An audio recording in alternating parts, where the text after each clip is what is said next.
Assalamualaikum warahmatullahi wabarakatuh. Waalaikumsalam warahmatullahi wabarakatuh. Izinkan perkenalkan diri Ustadz, saya Dokter Gigi Kamelia. Saya seorang dokter gigi dan mempunyai satu anak gitu. Saya perempuan yang pernah melalui kegagalan dalam rumah tangga. Kegagalan saya 2 kali. Yang pertama karena kekerasan. Yang kedua, lalu saya diberikan putri. Dari umur 7 bulan saya ditinggal. Sampai saat ini dia tidak kembali. Di kisah ini izinkan saya lagi ada hubungan dengan Bang Amar yang mungkin orang kenal, Amar Zoni. Kisah ini berawal emang dari rencana pekerjaan dengan adiknya, Aditya Zoni, yang harus mengikut sertakan Bang Amar untuk ikut ke dalam usaha itu. Lalu kemudian saya dikenalkan dengan adiknya ke Bang Amar. Nah, di situ saya bertemu di Rutan Salemba dengan Bang Amar. Nah, di situ terus terang Ustadz, di awal saya tidak punya rasa apapun. Yang ada cuma hanya rasa iba, karena setelah kita bertemu beberapa kali, Bang Amar sering cerita kenapa sampai jatuh ke lubang yang sama. Lalu di situ saya timbul rasa iba dengan Bang Amar, tidak ada rencana untuk saya suka atau saya menjalin hubungan sama sekali dengan Bang Amar. Namun manusia seringkali bergerak tanpa kita rencanakan. Ada satu yang membuat saya luluh dengan Bang Amar. Jadi waktu saat saya ada kejadian saya salah parkir, saya dimarahin orang dan akan diancam atau dipecahkan kacanya. Kemudian besoknya saya bercerita tanpa keluh kesah gitu, cerita biasa aja dengan Bang Amar. Kemudian besoknya Bang Amar berbuat yang orang marahin aku itu, nyuruh orang untuk menegur dia dan meminta maaf ke aku. Lalu saya terdiam, bagaimana dia bisa melakukan itu berguna buat orang lain di luar sedangkan dia lagi ada di dalam gitu loh. Itu yang membuat hati saya luluh dengan Bang Amar. Alasan saya bertahan bukan karena saya menutup mata pada kesalahan Bang Amar, tapi dia bukan penjahat Ustadz, dia cuman penyalahguna narkoba. Dia cuma menyakiti diri dia sendiri.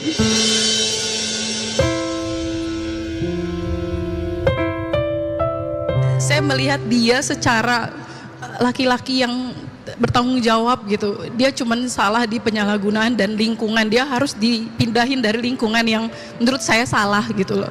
Dia cuma butuh support, dia nggak pantas dihakimin gitu loh Ustaz. Dia cuma butuh support, butuh kasih sayang dari orang-orang terdekatnya dia. Karena Bang Amar itu ditinggal dari ibunya dari umur 10 tahun gitu. Jadi awalnya emang saya merasa iba dengan keluarganya Bang Amar, adik-adiknya juga udah kayak adik saya sendiri gitu. Jadi di situ Allah kasih saya perasaan ke Bang Amar yang lebih gitu. Baik, izin dokter. Ya. Kalau boleh diingat, perkataan beliau yang mana yang membuat dokter itu semakin yakin bahwa ini orangnya?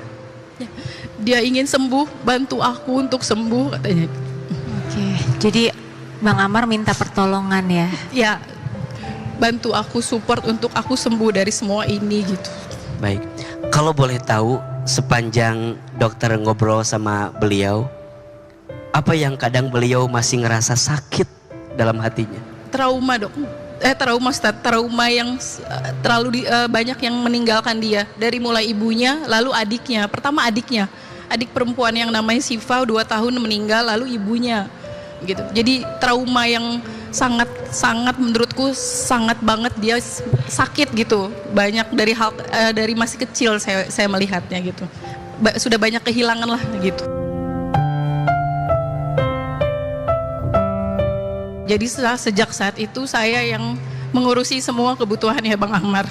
Saya menjalin hubungan yang benar-benar serius, yang tadinya Januari ini dia bisa bebas karena kita berencana untuk keserius gitu menjang selanjutnya, tapi Allah berkehendak lain karena ada masalah yang mungkin yang lain juga pada tahu gitu. Jadi ke depan rencana akan rencananya melanjutkan. Tapi karena ada kasus ini lagi, Jadi mungkin ini ujian awal kita kali ya gitu. Jadi saya menganggap ini mungkin ujian dan pasti ada hikmahnya gitu. Jadi belum ada Belum ada. kepastian ya. Belum. Untuk keluar Karena kapan sidang belum ya? masih berjalan. Oh, sidang masih berjalan. Oke. Dan dokter masih mau bertahan. Yes. Masih mau bertahan. Maaf, dari keluarganya dokter sendiri, apakah sudah mengetahui semuanya? Oh, sudah pastinya ya? udah. Cuman kalau untuk adik-adik mungkin karena melihat saya berdiri di atas kaki saya sendiri gitu ya dari awal gitu. Jadi mereka tidak banyak komentar. Tapi kalau orang tua alhamdulillah support Ustadz.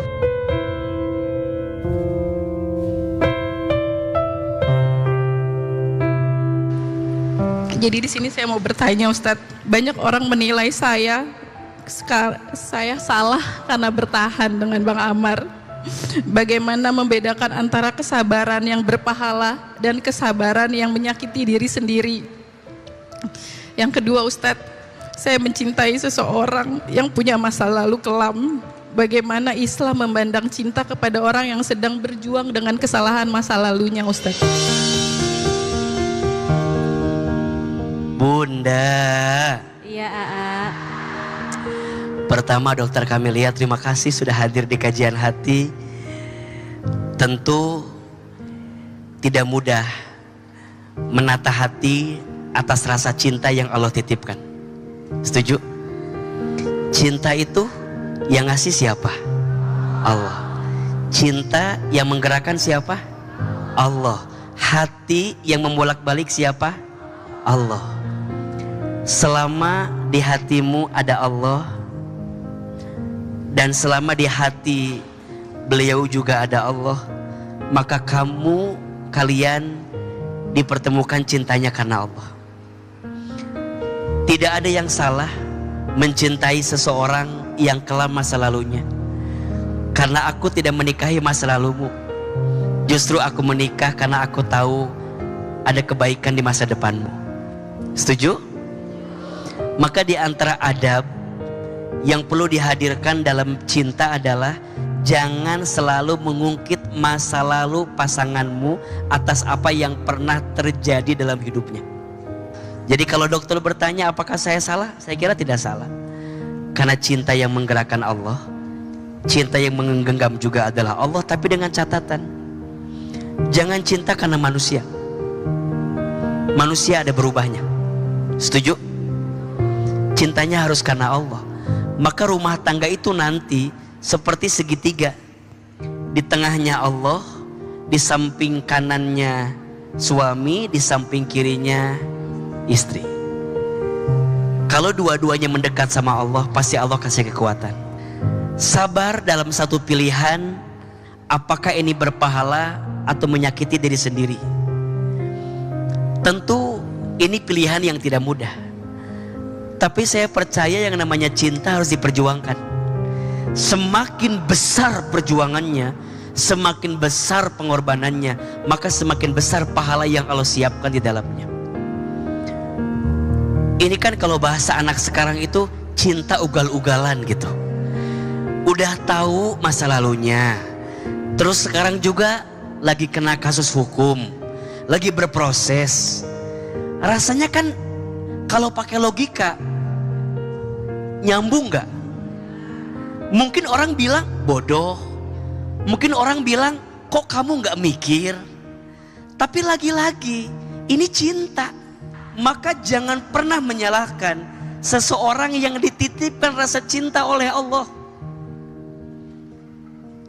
Kitanya kudu kuat. Memang berat. Saya tidak menyalahkan rasa cinta yang dokter miliki, tapi yang harus dokter pahami, ini berat. Dan dokter harus kuat. Dan dokter pernah mengalami kegagalan 2 kali.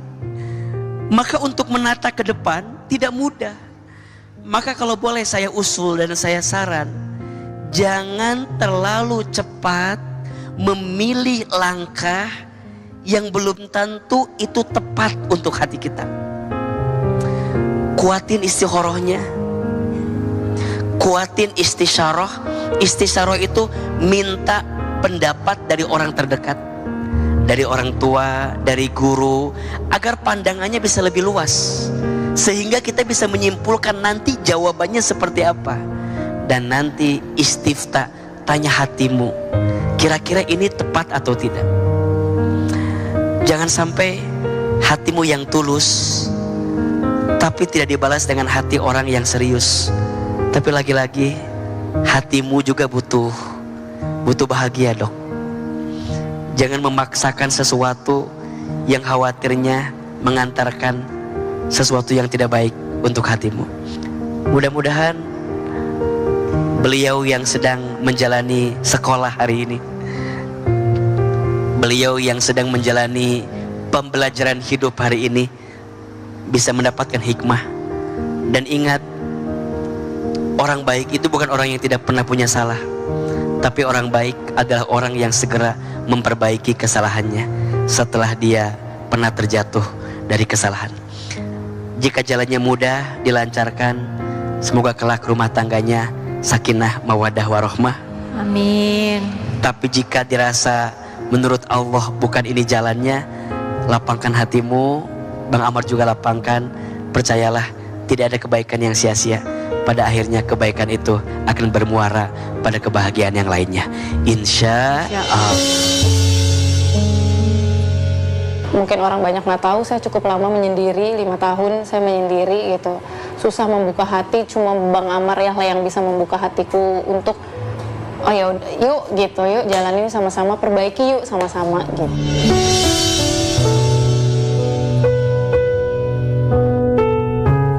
Saya ikhlas nolong Bang Amar.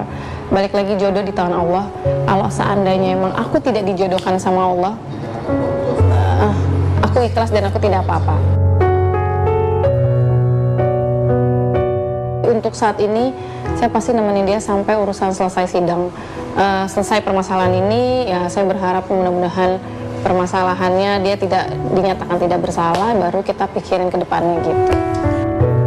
Bang Amar sejak ketemu aku, dia selalu bilang, aku udah punya rumah untuk pulang gitu. Ya itu aku gitu. Jadi aku hidupku lebih berwarna semenjak ada kamu gitu. Aku punya tujuan hidup gitu.